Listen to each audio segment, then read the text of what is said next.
Hello, good morning, and welcome aboard to AM News. My name is Denise Apomaje. In our very first story, the National Democratic Congress has rejected calls by some of its members of parliament to annul the Ayawaso East parliamentary primary, despite widespread criticism and allegations of vote buying. After 2 days of investigations, a three-member committee set up by the party submitted its findings to the Functional Executive Committee. Following extensive deliberations, party leaders resolved to uphold the results of the primary and endorse former High Commissioner Baba Jamal Mohammed Ahmed as the NDC's candidate for the March 3 by-election. Michelle Latte has more in the following report. The February 7 NDC primary saw Baba Jamal Mohammed Ahmed declared winner ahead of the March 3 by-election following the death of the sitting MP. The process was, however, marred by allegations of vote buying, triggering public outrage and calls from some NDC MPs for the election to be annulled. Baba Jamal was later recalled from his post as Ghana's High Commissioner to Nigeria. The party subsequently set up a three-member committee led by Kofi Totobi Kwache. After 2 days of investigations, the committee submitted its report. Committee member Inusa Husseini says all candidates who contested the primary were interrogated. It's a committee of FEC, and so we've submitted a report. With the investigation concluded, the party then had to make a decision. After hours of deliberations, General Secretary of the NDC, FEC, revealed that all candidates admitted to giving items to delegates, describing them as motivation. The long and short of the report was this, that inappropriate conduct was exhibited by virtually almost all the candidates. Even though you cannot establish, because the candidates were clear that what they did was in light of motivating of delegates. We believe that that was inappropriate. Despite the admissions, the party said it could not annul the results of the primary, contrary to the calls from some MPs in Parliament. The Functional Executive Committee therefore endorsed Baba Jamal as the party's candidate. FEC explained the decision was influenced by the February 11 deadline for the submission of nominations. Ideally, we should have an annulment of the primaries. However, the committee also acknowledged that there are real obstacles that make it difficult for us to do that. One, the party's constitution does not have a provision for an annulment of election. Two, we are time-bound because we need to be presenting a candidate by tomorrow to the Electoral Commission. So given these difficulties, and also there are legal challenges that could be mounted by whoever won, we have no option but to present Baba Jamal, who actually won according to the Electoral Commission declaration. The party has, however, indicated that President John Dramani Mahama is expected to take appropriate action against any government appointees found culpable. It also announced plans to expand the investigative committee from 3 to 7 members to develop broader recommendations to address vote buying within the party. So we are expanding the committee that was appointed. We are adding 4 more members to that committee to make a 7-member committee. And that 7-member committee will extensively come up with recommendations as to how we can once and for all deal with this, should I call it, canker, which has to do with anything that amounts to inappropriate conduct as far as elections are concerned.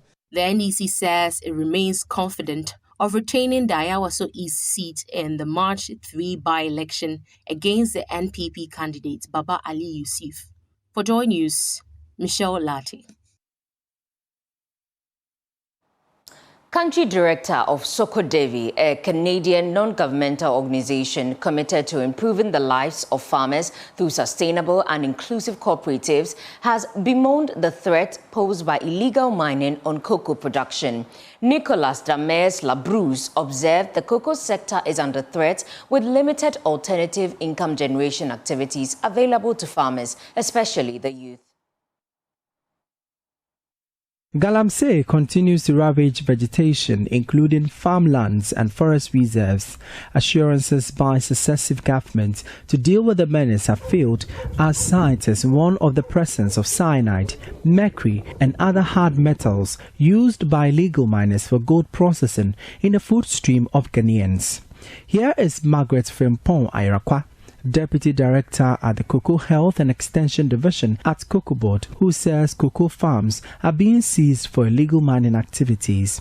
Speaking in an interview with Joy News on the sidelines of an event to introduce cocoa seedlings to farmers, she appealed for the government intervention. I just got to know through discussions with some farmers that just yesterday, the miners or the Galamseyers took over a woman's farm without a permission even from the woman. Forcefully, they got into the cocoa farm to destroy the cocoa farm.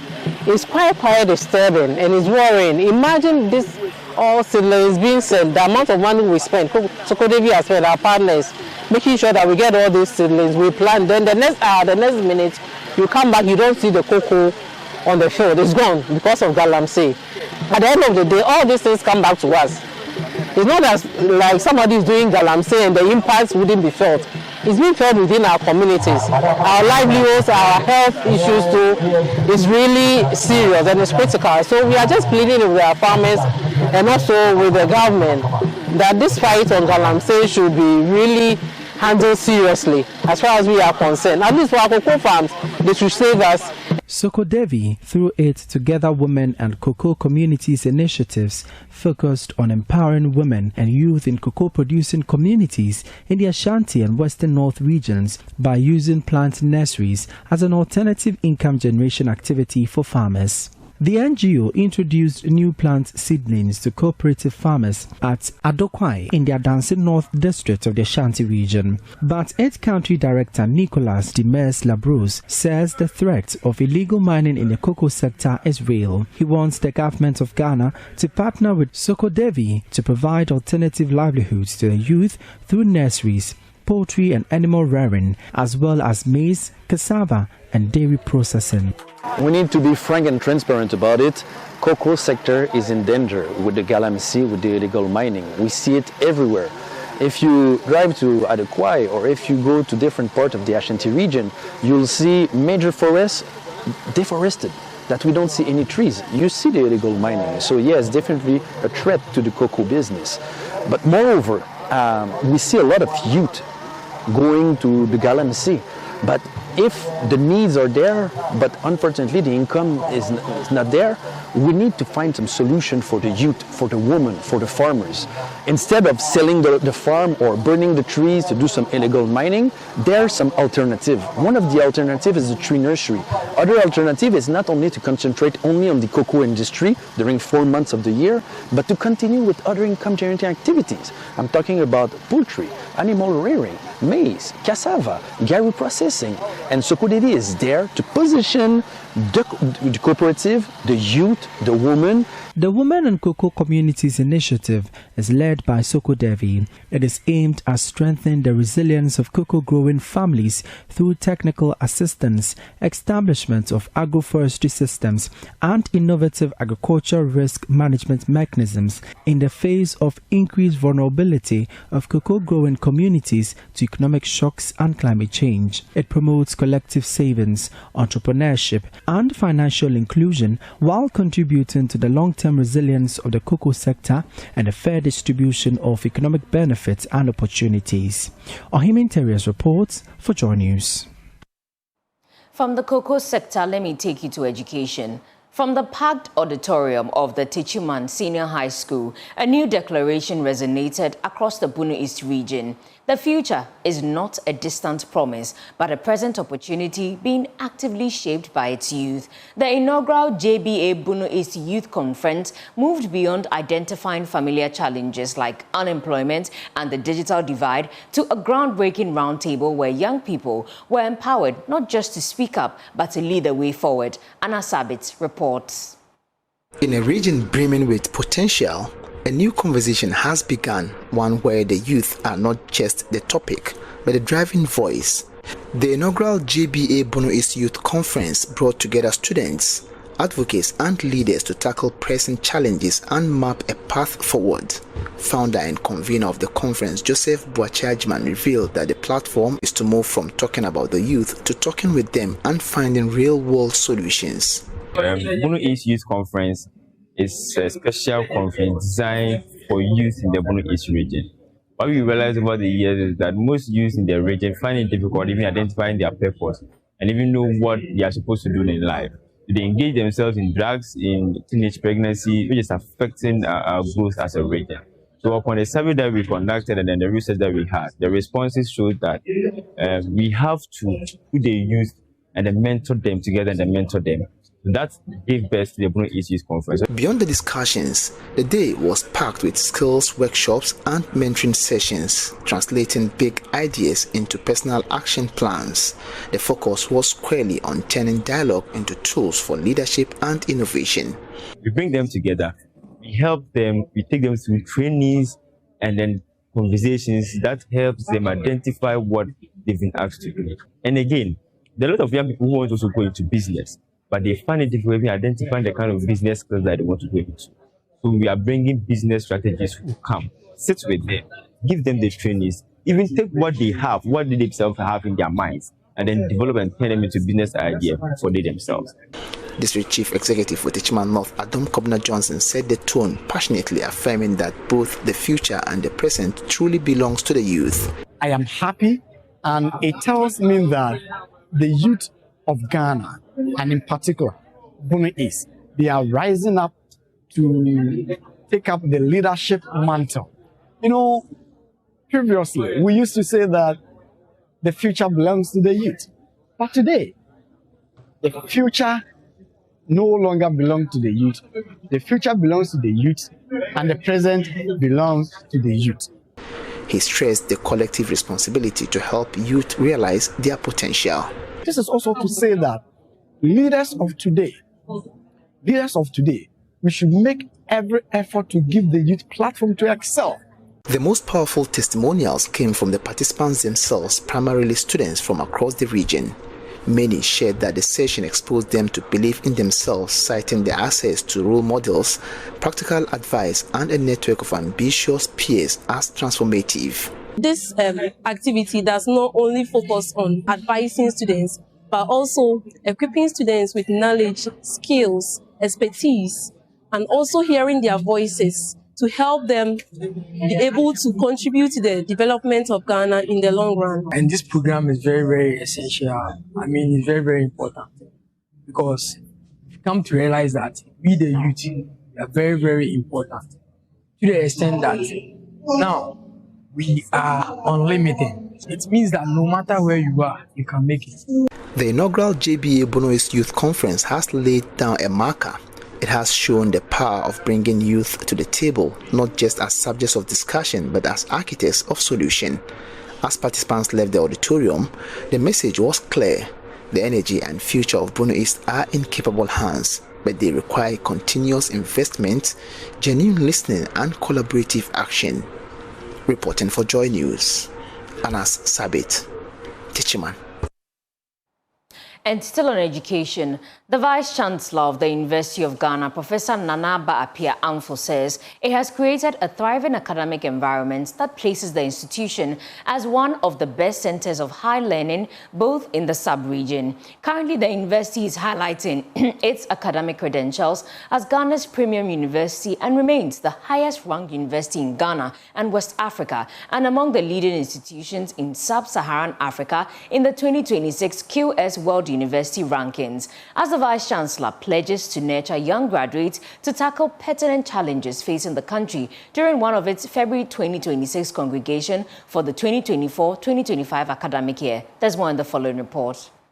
Ongoing sea defense projects in the central region form part of interventions by Joy and excitement filled the Great Hall as graduating students gathered for the ceremony. The event marked the formal conferment of master's and PhD degrees across various disciplines, bringing together students, families, and university authorities to celebrate their academic achievement, with 4,350 graduates conferred with these degrees. Speaking at the ceremony, Vice-Chancellor of the University of Ghana, Professor Nanaba Apia Amfo, urged graduates to use their education to address the country's most pertinent challenges while upholding integrity and applying knowledge to practical solutions. Our students, faculty, and alumni continue to bring honor to the university. Among many achievements, UG was adjudged National Best University in Practical Agriculture at the 2025 National Farmers' Day. The university continues to lead in research and innovation. In 2025, the Research and Innovation Directorate and our colleges executed 133 research agreements valued at $41 million, demonstrating strong global confidence in the work of our faculty and researchers. The UG in Carbon Collaborative has been launched, aimed at empowering young people to transform Ghana's agri-food systems through inclusive youth-led solutions.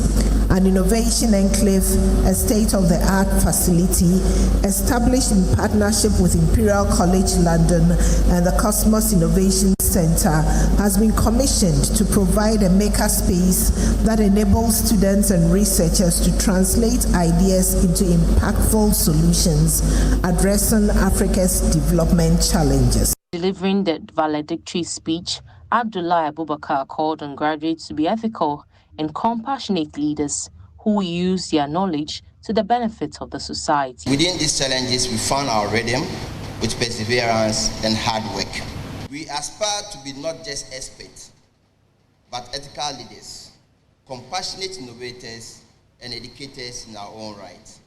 Meanwhile, MP for Medina, Francis Xavier Sosu, who was conferred with a PhD in Regional Integration Law, shared his plans to develop a framework to drive practical change and foster Africa's economic and political integration.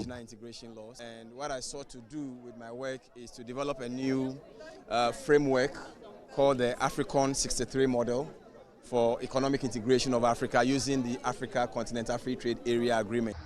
Reporting for Joy News, this is Na Moko.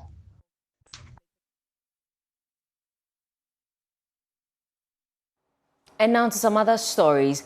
The Minister for Works, Housing and Water Resources, Kenneth Gilbert J, has assured coastal communities in the central region that ongoing sea defense projects will be completed within the stipulated timeline to safeguard areas vulnerable to coastal erosion and tidal waves. Speaking during an inspection of the second phase of the Cape Coast Sea Defense Project, the sector minister indicated that work is progressing steadily, with contractors pushing to meet September 2028 completion deadline.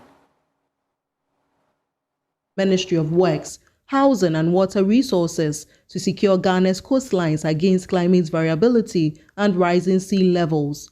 During an inspection tour of the second phase of the Cape Coast Sea Defense Project, the sector minister, Kenneth Gilbert J, said work on the project is steadily progressing. I decided to visit some of our sea defense sites. First, we stopped here at Cape Coast Phase 2 Sea Defense Project, of which it started somewhere last year, September. 2024 September, that was when it started, and it covered 5 kilometers. And looking at the space of work, I think things are going on well here. He also assured that the ministry will continue to closely monitor the projects and others in the region to ensure they are completed within set timelines. Looking at the space of work, I think things are going on well here. A lot of work has been done.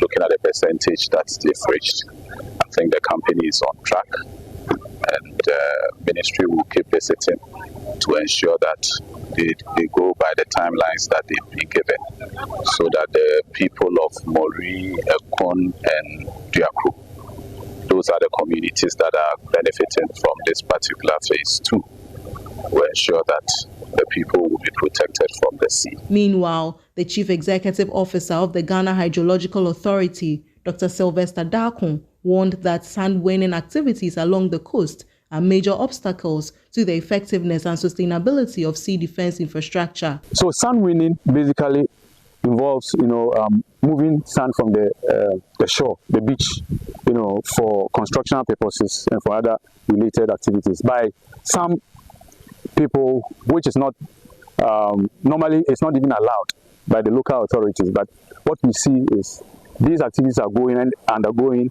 and also threatening. In fact, these activities are really undermining the efforts that we are putting in place, aimed at protecting our coast. As you rightly said, the issue really lies with our issue of land use and spatial planning with these assemblies, the local authorities. They really need to enforce these laws so that these activities that are impacting negatively on what we are doing to safeguard our coast is not undermined. The 5-kilometer Cape Coast Sea Defense project is expected to be completed by September 2028. From Cape Coast, Abigail Lesal-Nkoma reports. Let's do some business news. Governor of the Bank of Ghana, Dr. Johnson Isiama, has called for the development of a practical framework to support orderly bank listings on the Ghana Stock Exchange. He says the move is critical to deepening transparency, strengthening capitalization, and promoting investor confidence in the banking sector. Dr. Isiama made the remarks at the inaugural meeting of the steering and technical committees of the Commercial Bank Listing Project.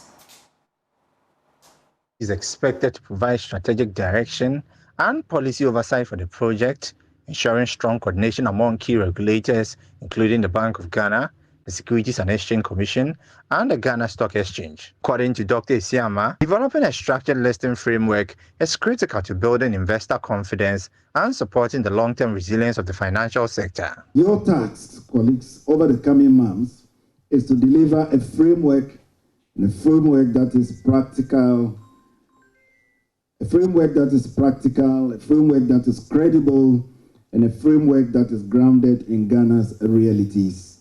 One that supports orderly bank listings, strengthens governance, mobilizes long-term capital, and preserves confidence in the financial system.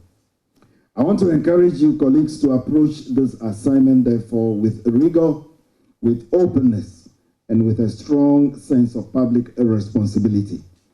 The secretariat that we have established will support you fully, and management of Bank of Ghana will remain closely engaged as the work progresses. The technical committee will focus on the operational details by designing the listing framework, drafting guidelines, and addressing regulatory and market requirements for banks seeking to go public. We will work and take input from, say, the Banking Supervision Department that often gives no objections for banks to come to market and ensure that their framework is aligned to the final SEC who does the public issuance as well. We'll work with the market infrastructure. CSE has a brilliant system in the market that supports even primary issuances of corporates. The Bank of Ghana believes the Commercial Bank Listing Project will not only strengthen balance sheet within the industry, but also deepen Ghana's capital market by creating new investment opportunities for the public. Well, the Economic and Markets Outlook and Strategic Investment Orientation for 2026, published by the Minerals Income Investment Fund, is forecasting improved revenue from gold production for the country this year. The following report has more details. And that's it for AM News. Please, for more news, do log on to myjoyonline.com. Up next is sports, and then we'll have our news review. Please enjoy the rest of the show. Have a lovely day.